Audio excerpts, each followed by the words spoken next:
I started this journey on leadership about 10 years ago, really trying to figure out how culture intersected with the workplace. It was in a lot of books. I read a lot of authors who talk about culture, talk about the importance of having a company that has culture. And for me, that journey over the years has kind of been elusive to really define what culture is. We know as a leader we want it. Why? Because great leaders that write books or have these amazing organizations talk about it.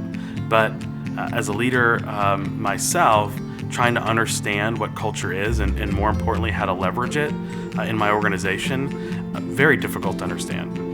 Read so many books, articles, and I just couldn't wrap my mind around what culture is. I mean, they talk a lot about things like happy hours or stocking your break room or ping pong tables and a game room for your staff. I tried and failed so many times to understand and really deliver culture. Was culture something that my employees wanted? Do they even know what it is? Or do they think it's important at work?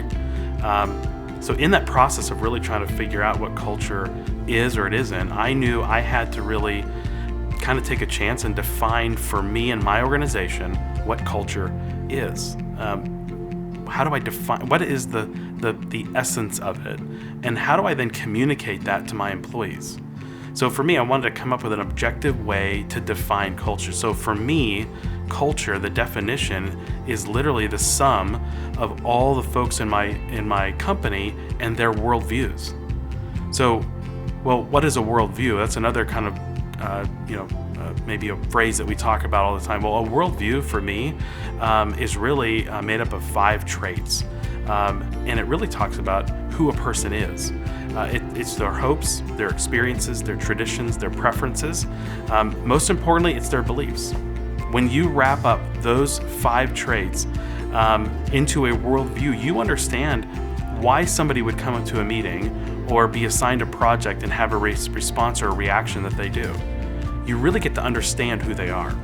And in that understanding now, we get an objective viewpoint of what exactly our culture is.